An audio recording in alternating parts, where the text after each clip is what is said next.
الحمد لله رب العالمين والعاقبة للمتقين والصلاة والسلام على نبيه الكريم. أما بعد فأعوذ بالله من الشيطان الرجيم. بسم الله الرحمن الرحيم. ظهر الفساد في البر والبحر بما كسبت أيدي الناس ليذيقهم بعض الذي عملوا لعلهم يرجعون. وقال الله تبارك وتعالى: وما أصابكم من مصيبة فبما كسبت أيديكم ويعفو عن كثير.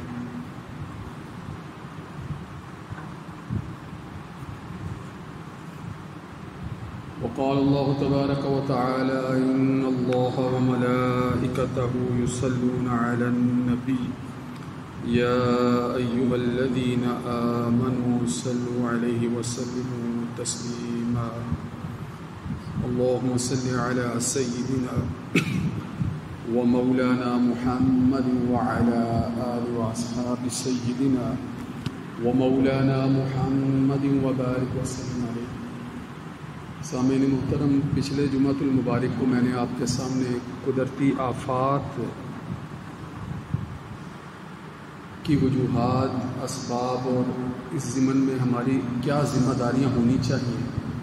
اس حوالے سے گفتگو کی تھی. آج بھی اسی موضوع کے تسلسل میں کچھ مزید گزارشات آپ کے سامنے رکھنی ہیں. میر درد نے بڑا ایک اہم شعر کہا کہ درد دل کے واسطے پیدا کیا انسان کو، درد دل کے واسطے پیدا کیا انسان کو، ورنہ طاعت کے لیے کچھ کم نہ تھے کبوتریاں. یعنی انسانیت کا جو ایک خاص جوہر ہے، انسان کے اندر ایک خاص جو حص ہے، وہ اپنے جیسے دوسرے لوگوں کے متعلق جو اس کے جذبات ہیں، اگر غور کریں تو ان جذبات کی عکاسی لفظ انسان کا مادہ اگر انس و محبت لیا جائے، انس الف نون سین، انس یا انس و محبت ہم کہتے ہیں، تو انسان اگر ان سے بنا ہے لفظی طور پر، تو یہ بغیر ایک دوسرے کا ساتھ دیے اس زندگی کو اچھے طریقے سے گزار نہیں سکتا ہے. انسان کی بے شمار ضروریات ہوتی ہیں، یہ بات اصولی طور پر آپ سمجھتے ہیں کہ انسان کی جو بے شمار ضروریات زندگی، وہ ان سب کو اکیلے پورا نہیں کر سکتا ہے. اگر ایک فرد اپنی زندگی کو اچھے طریقے سے گزارنا چاہتا ہے تو جہاں اس کی کچھ بنیادی ضروریات ہیں وہاں اس کی کچھ حاجیات بھی ہیں. بنیادی ضروریات تو وہ ہیں نا کہ جن کے بغیر انسان زندہ ہی نہیں رہ سکتا. بنیادی ضروریات تو وہ ہیں، یعنی ہوا انسان کی بنیادی ضرورت ہے کہ اس کے بغیر سانس ہی نہیں لے سکتا، اور انسان کی بنیادی ضرورت ہے کہ اس کے بغیر بھی وہ زندہ نہیں رہ سکتا جسمانی طور پر. اسی طرح لباس اور چھت، یہ بھی انسان کی بنیادی ضروریات ہیں. یہ ایسی بنیادی ضروریات ہیں کہ موسمی شدت یعنی سردی، گرمی، یا پھر اس کے علاوہ آفات آسمانی جیسے شدید بارشیں، سیلاب یا تیز ہوائیں یا زلزلے یا دیگر جو قدرتی پہلو جو زمین و آسمان پر اثر انداز ہو رہے ہوتے ہیں، انسان پر بھی اثر انداز ہوتے ہیں، اور انسان کو ان سے محفوظ رہنے کے لیے متعدد طرح کی چیزیں درکار ہوتی ہیں. لہٰذا لباس بھی درکار ہوتا ہے، چھت بھی درکار ہوتی ہے. بعض اوقات جو ہے وہ چھت، چاہے پختہ چھت کہنے والے جو ہیں وہ کہہ سکتے ہیں کہ زلزلے میں گر کر جو ہے وہ چھت جو اس نے اپنی حفاظت کے لیے بنائی تھی وہی چھت جو ہے وہ اس کی جان لینے کا سبب بن گئی، مگر اس کے باوجود جو ہے وہ اس کو چھت چاہیے ہوتی ہے کہ وہ کھلے آسمان تلے بغیر کسی آڑ کے زیادہ دیر جو ہے وہ نہیں رہ سکتا. اس کو تنہائی چاہیے، اس کو علیحدگی چاہیے، اس کو جس طرح یہ خوراک اور ہوا اس کی بنیادی ضرورت ہے، لباس اور چھت یا اس طرح کے جو دیگر پہلو ہیں یہ بھی اسی کی بنیادی ضرورت ہے کہ بہرحال یہی جو دیوار ہے، یہی جو چھت ہے، یہی جو مکان ہے، اس کو اگر دیکھا جائے تو بیرونی حملہ آوروں، موسموں کی شدتوں یعنی گرمی اور سردی کی شدتوں سے تو محفوظ بنا رہا ہوتا ہے. تو انہی بنیادی ضروریات پر اگر غور کریں ہم، انسان کی ان بنیادی ضروریات پر، تو جب یہ بنیادی ضروریات ایک اعتدال تو زندگی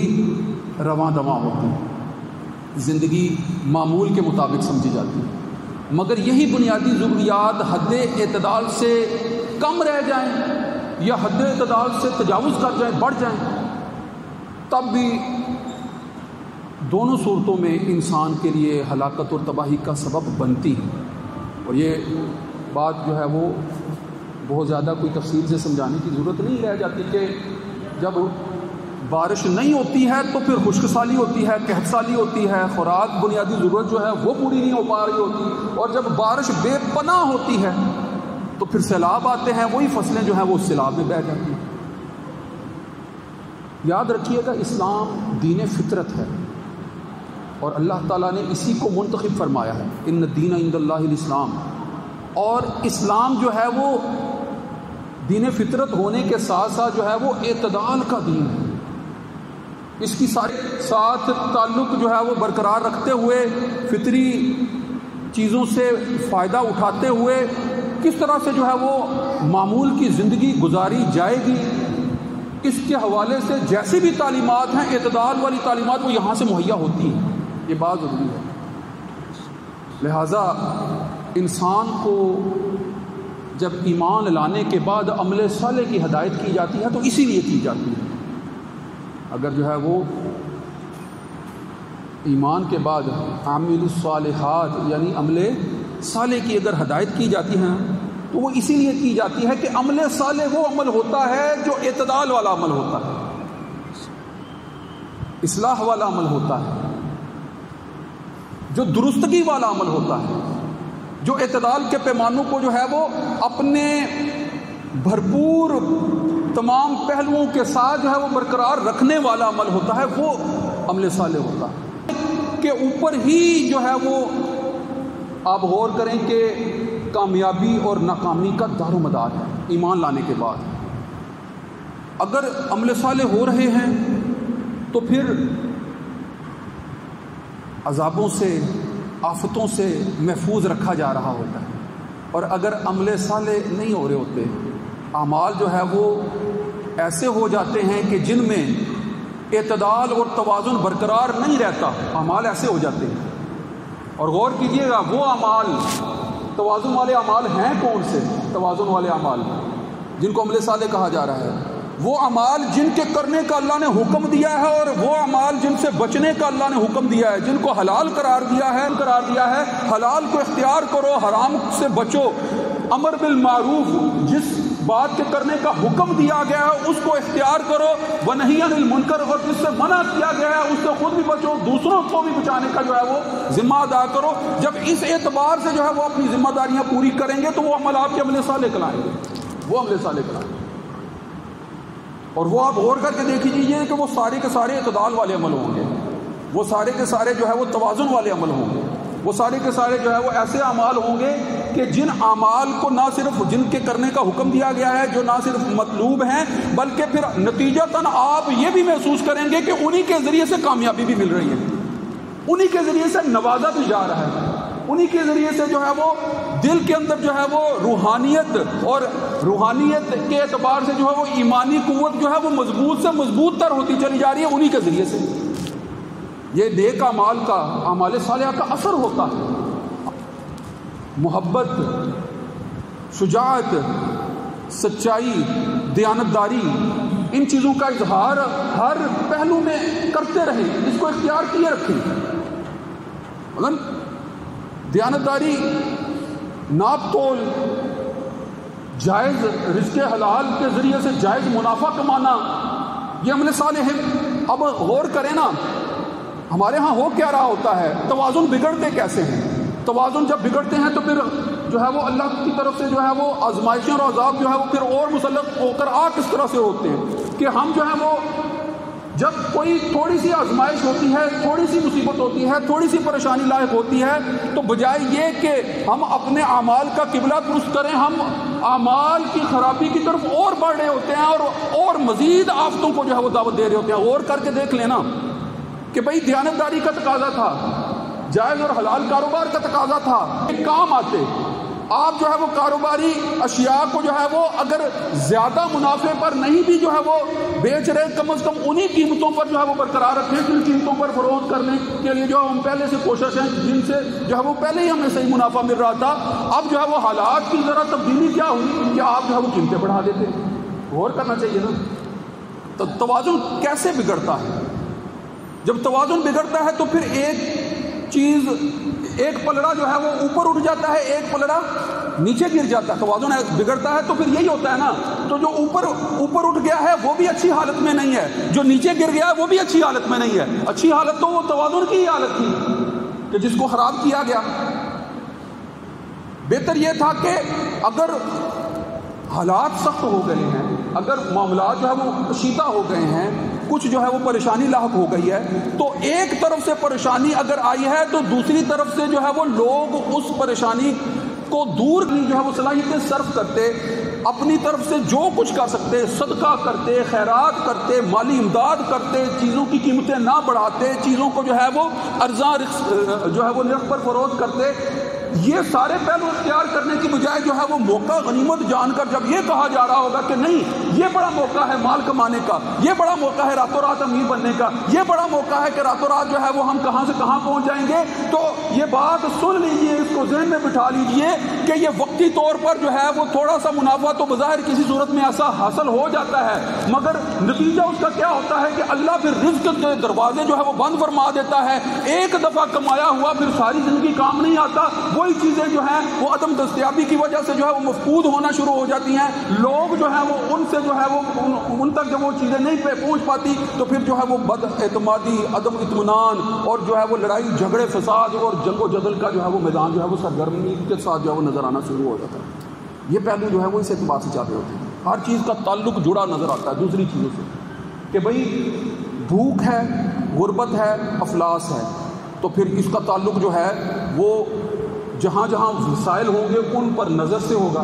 جب وہاں وسائل جہاں جہاں وسائل ہیں ان پر نظر ہوگی تو اس کو حاصل کرنے کے لیے جو ہے وہ ہر جائز ناجائز حربہ استعمال کریں گے۔ جائز طریقے سے اگر آسانی سے اشیاء میسر نہیں آ رہی تو پھر ناجائز طریقے کی طرف بڑھ جائیں گے، اور جب ناجائز طریقے سے بڑھیں گے تو توازن اور بگڑے گا، پھر لڑائی ہوگی، جھگڑے ہوں گے، فساد پھوٹیں گے، امن عامہ تباہ و برباد ہو جائے گا۔ ہر چیز جڑی ہوئی ہے دوسری چیز کے ساتھ، تو اس لیے